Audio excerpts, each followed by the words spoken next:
नमस्कार मित्रों, target the study point में आपका स्वागत है।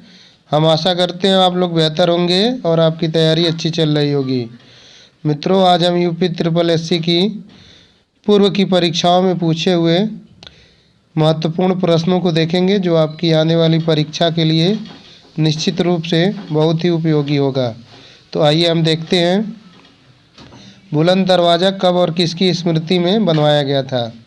बुलंद दरवाज़ा अकबर द्वारा 1602 ईस्वी में गुजरात विजय के उपलक्ष्य में बनाया गया था। अगला क्वेश्चन देखते हैं, किस सिख गुरु की जयंती गुरु पर्व के रूप में मनाई जाती है। तो सिख धर्म के संस्थापक गुरु नानक की जयंती गुरु पर्व के रूप में मनाई जाती है। सिख धर्म में कुल 10 गुरु हुए थे। 10वें धर्म गुरु गुरु गोविंद सिंह जी थे। न्यूनतम समर्थन मूल्य घोषित करता है कृषि लागत एवं कीमत आयोग। कृषि लागत एवं कीमत आयोग की स्थापना 1965 ईस्वी में हुई है। इसके द्वारा 24 तरह की खाद्यान्न फसलों का न्यूनतम समर्थन मूल्य घोषित किया जाता है। अगला क्वेश्चन है, आइंस्टीन को नोबेल किस लिए दिया गया था। आइंस्टीन को नोबेल प्रकाश विद्युत प्रभाव के लिए दिया गया था। आइंस्टीन ने सापेक्षता के सिद्धांत की भी खोज की थी। तो मित्रों, यहाँ ध्यान देना, अक्सर इन दोनों विकल्पों में हमें कन्फ्यूजन हो जाती है, इसलिए ध्यान रहे कि नोबेल पुरस्कार प्रकाश विद्युत प्रभाव के लिए दिया गया था। किस वर्ष गंगा नदी को राष्ट्रीय नदी घोषित किया गया था। तो गंगा नदी को राष्ट्रीय नदी वर्ष 2008 में घोषित किया गया था। गंगा भारत की सबसे लंबी नदी है। गंगा कार्य योजना 1985 ईस्वी में चलाई गई थी। हड़प्पा कालीन कौन सा स्थल है जो 3 भागों में विभाजित है। धौलावीरा। हड़प्पा कालीन स्थल धौलावीरा 3 भागों में विभाजित है। यहाँ पे उत्तम जल प्रबंधन की व्यवस्था देखने को मिलती है। ईस्ट इंडिया कंपनी ने किस वर्ष में सर्वोच्च न्यायालय की स्थापना की। ईस्ट इंडिया कंपनी ने रेगुलेटिंग एक्ट 1773 के द्वारा कलकत्ता में एक सर्वोच्च न्यायालय की स्थापना की, जिसके प्रथम मुख्य न्यायाधीश एलिजा इम्पे थे तथा इसके 3 अन्य न्यायाधीश लेमेस्टर, हाइड व चैम्बर थे। कंप्यूटर के संदर्भ में टीसीपी का फुल फॉर्म क्या है। टीसीपी का full form transmission control protocol होता है। जन्म और मृत्यु के पंजीकरण का अधिनियम किस वर्ष लागू किया गया। जन्म और मृत्यु के पंजीकरण का अधिनियम 1969 ईस्वी से लागू किया गया था। किस संवैधानिक संशोधन द्वारा आर्थिक आरक्षण पारित किया गया है। भारतीय संविधान के 103वें संविधान संशोधन विधेयक द्वारा आर्थिक आधार पर सवर्णों को आरक्षण प्रदान किया गया था।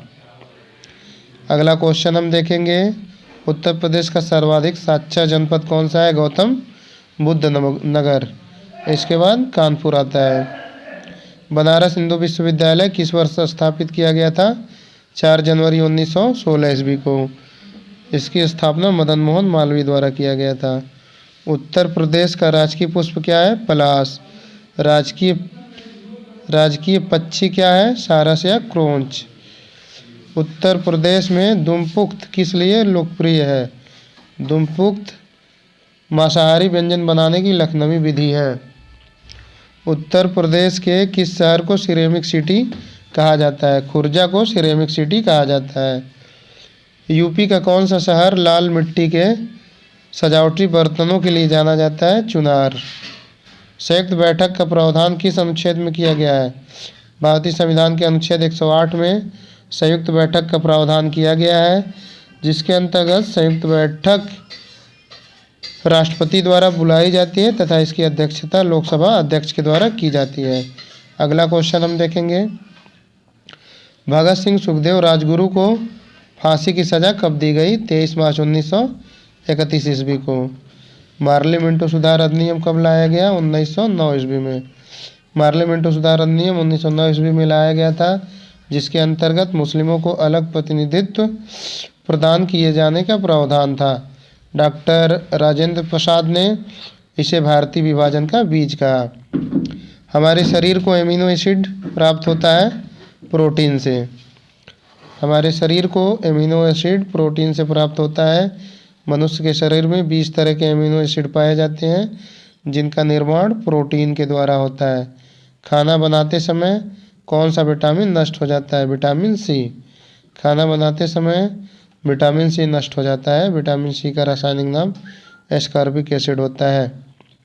किस तापमान पर पानी का घनत्व अधिकतम होता है? -4 डिग्री सेंटीग्रेड पे पानी का घनत्व अधिकतम होता है तथा आयतन न्यूनतम होता है। यूपी का कौन सा जिला काली मिट्टी के बर्तन के लिए प्रसिद्ध है? आजमगढ़। तो मित्रों, अभी हमने देखा था लाल मिट्टी के लिए चुनार और काली मिट्टी के लिए आजमगढ़। यूपी में शिशु मृत्यु दर कितनी है? 32 प्रति लाख। आपतनी जनजात कहाँ पाई जाती है? आपतनी जनजात अरुणाचल प्रदेश में पाई जाती है। तो मित्रों, ये यूपी ट्रिपल एससी की परीक्षा में पूछे गए कुछ महत्वपूर्ण प्रश्न थे। इन्हें आप बार बार सुनिए, निश्चित रूप से यह आपकी आने वाली परीक्षा में पूछे जाएंगे।